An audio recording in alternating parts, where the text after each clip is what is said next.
James the Intern. James the Intern. James the Intern.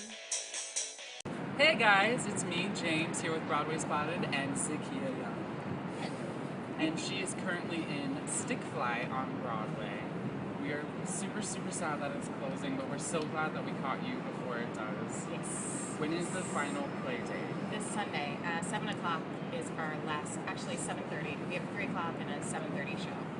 So that's the last day. At least your last day is like a good 2-show day. Yes. Knock it on it. Yeah, for sure. And we were talking a little earlier, you're an understudy, but you kind of do like a swings job. Could you explain that a little bit for the viewers at home? Yeah, so in the play, there are 6 characters, 2 of which are black females. There's a white female, and then there are 2 young black men and an older black man.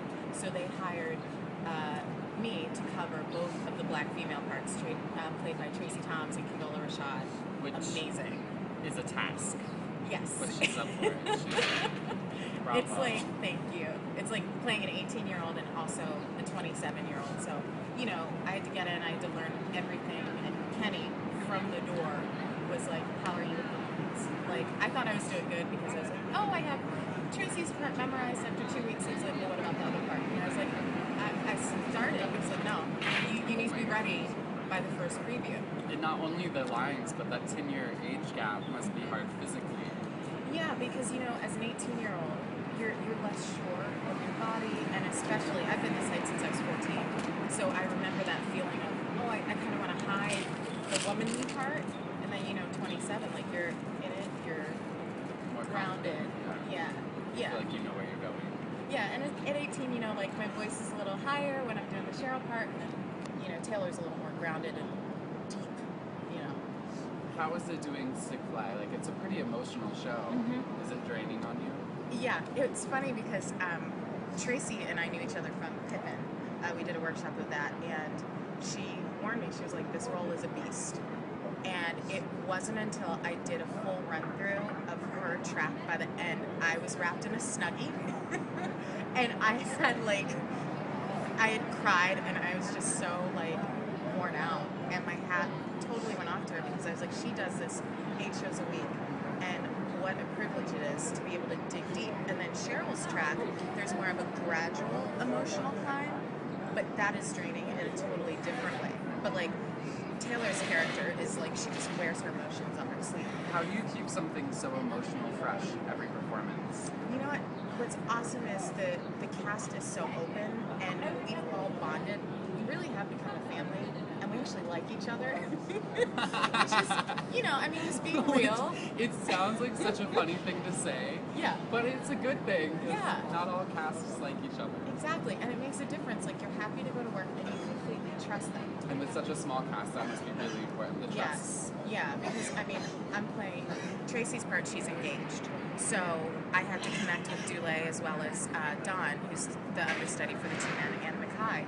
So that if I did go on, I'd be able to have that connection with them. And, you know, every night it is fresh because it's live theater. And you can't just tune out. The words are so important. And I almost feel like in a play, it's such a heightened reality. There is no point when you break out into song. And you just can't go off, you know? Yeah, you can't lose yourself in the song. Like, you can be like, well, I'm about to sing, so I need to take it back. Right. It's more like, no, we're driving the story. We're fully engaged because you owe it to the story, you owe it to the audience, and the words that Lydia wrote were so rich and so great that, you know, you wanted to be engaged. But speaking about singing, Miss Zakiya actually made her Broadway debut in a little tiny show you probably never heard of called The Little Mermaid on Broadway. That little thing. She was actually a Disney princess. Yes, I was. I was Atina, the cheerleader mermaid with the purple hair and the teal highlights. I could see it with the purple hair. You know what? Actually, when they put it on, I was like, this is fantastic. Not for real life, but maybe, you know.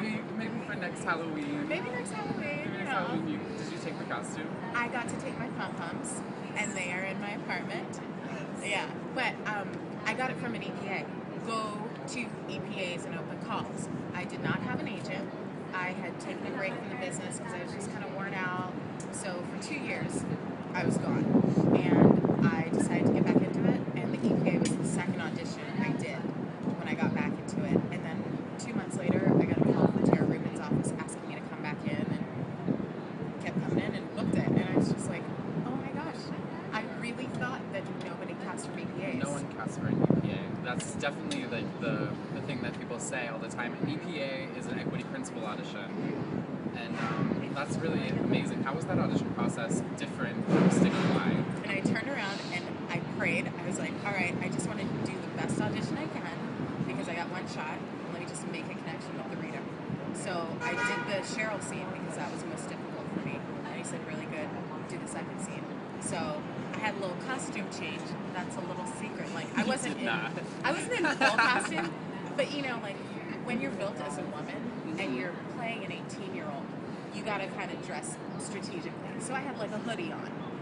So when I transferred to Taylor, I took the hoodie off and I had like a little bit more form-fitting outfit because I am a woman. A beautiful woman, by the way. That just never gets old to me. I'm gonna steal that. Just letting everyone know. You'll hear it again. But yeah, when I did Taylor, he said great job, and I left. And I emailed my agents and I said, you know, I just felt like that was a solid audition.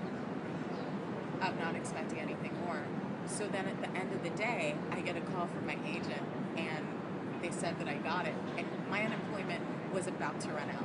And I was seriously contemplating going back into pharmaceuticals, and I started crying in the middle of like 48th Street. I was like, oh my gosh, ah!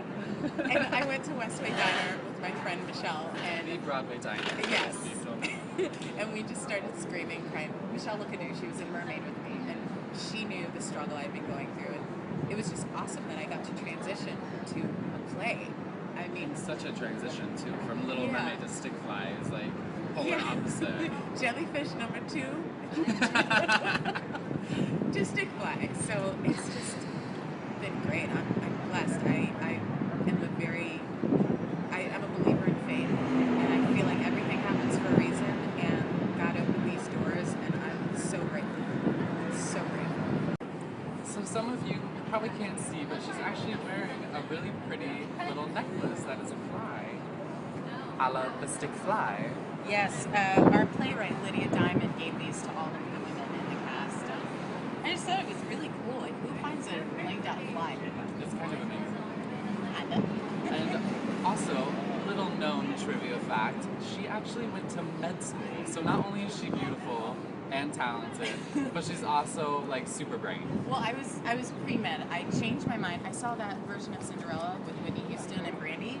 Rest in peace. Rest in peace, yeah. And I remember calling my parents and I was like, I don't want to do 4-hour chem labs anymore. I want to be an actor. They weren't too happy with me, so I didn't actually get to med school, but it's there. So, but that must have been like really validating when you called them and you're like, I'm gonna be on Broadway. Exactly, like every time. They're always my dates when I have an opening because it's like we were all in this together. And the pre-med stuff helped with Taylor's character, who is a scientist, so I could kind of dig into that and use that experience. That's really cool. Smart lady. And we actually have a little gift for you. Presents! So in the show, we know that there is somebody who collects insects. We won't go further than that. Yes. Because we need to go see it before it closes. Yes. So I'm not going to give away See too it. many details. But we got you some sour bite glowworms. Oh. Some little gummy worms. My goodness. I am so excited about this. Little secret, Gretchen Hall, who understudies Rosie Benton, and I share a dressing room, and we eat these all the time. Spotted always knows. Spotted knows. Spotted It's like always there knows. was a spy. Thank you. Little fly on the wall, perhaps. But Boom. And are you on Twitter or? I am on Twitter, Zakiya Young. I also have a website, zakiyayoung.com, and a fan page on Facebook. And, you know, just support live theater. If you hear about a show that you think you want to see, buy the tickets because there's just no guarantee in this economy. That, No, shows close so fast these days. Yeah, yeah. And never stop learning. Never stop learning. Thank you so much for being with us today. It's a pleasure. Yes, we totally planned this. We totally did. We totally did. James!